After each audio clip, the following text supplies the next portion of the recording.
बच्चों, अभी तक हमने सीखा कि जो विलयन होता है वो विलय और विलायक की एक सर्टेन लिमिट से ज़्यादा क्वांटिटी या कम क्वांटिटी होने पर वो तनु या सांद्र विलयन कहलाते हैं।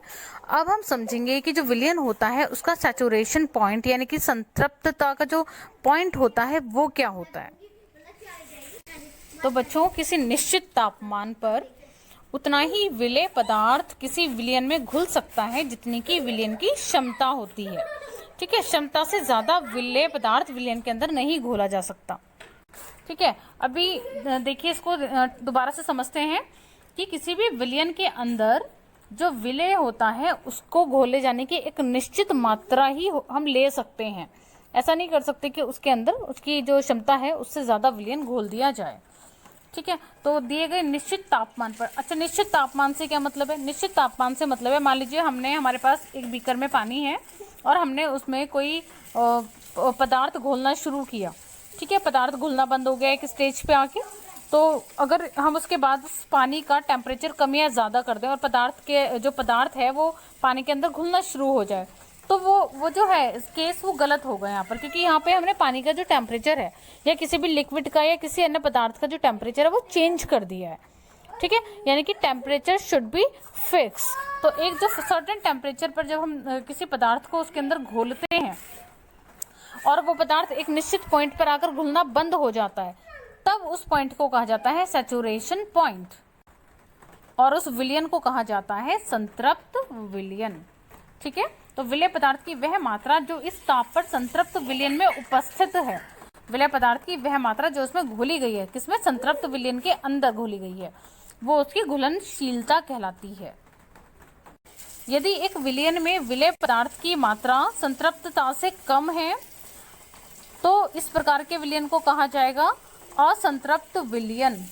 ठीक है, और यदि विलय की मात्रा विलयन की संतृप्तता से ज्यादा है तो उसे कहा जाता है अति संतृप्त विलयन। इसको हम और क्लियरली समझेंगे एक एग्जाम्पल के थ्रू। मान लीजिए हमारे पास एक ग्लास में पानी है और एक बोल में हमारे पास कुछ शुगर है। ठीक है, अब हमने शुगर को पानी में घोलना शुरू किया तो कुछ टाइम तक तो शुगर जो है वो पानी के अंदर घुलती जाएगी। ठीक है, उसके बाद हमने और शुगर उसमें ऐड किया तो एक पॉइंट ऐसा आता है, एक स्टेज ऐसी आएगी कि जिसके बाद पानी के अंदर शुगर घुलना बंद हो जाएगी। तो उस पॉइंट को ही कहा जाता है सैचुरेशन पॉइंट या फिर संतृप्तता। ठीक है, और वो जो लिक्विड होता है जिसके अंदर हम कोई चीज ऐड कर रहे थे उसे कहते हैं संतृप्त विलयन। राइट, यानी कि जब विलयन में और अधिक पदार्थ नहीं घोला जा सके तो ऐसा विलयन कहलाता है संतृप्त विलयन।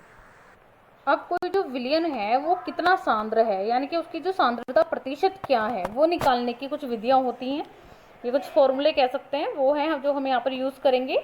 तो फर्स्ट है कि विलय पदार्थ का द्रव्यमान, जो कि विलयन में घोला गया है विलय, उसका द्रव्यमान, और अपॉन में विलयन का द्रव्यमान, यानी कि जब विलय के द्रव्यमान को विलयन के द्रव्यमान से भाग किया जाए और साथ में 100 से किया जाए गुणा, प्रतिशत निकालने के लिए। ठीक है, तो और सेकंड है इसका यहाँ पर विलय पदार्थ का आयतन और विलयन का आयतन, और किससे गुणा करेंगे? 100 से।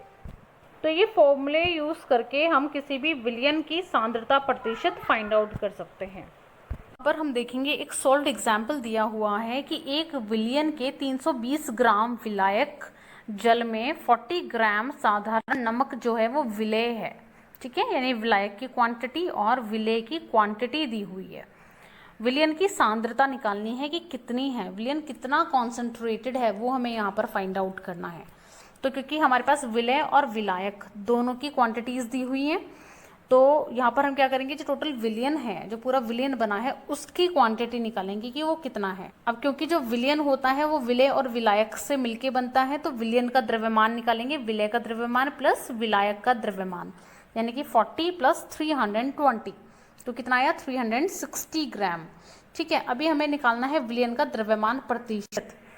तो वो निकालने के लिए क्या करेंगे? विलय का द्रव्यमान और बटे में जो कुल विलयन है उसका द्रव्यमान, और किससे गुणा करेंगे प्रतिशत निकालने के लिए? 100 से गुणा करेंगे।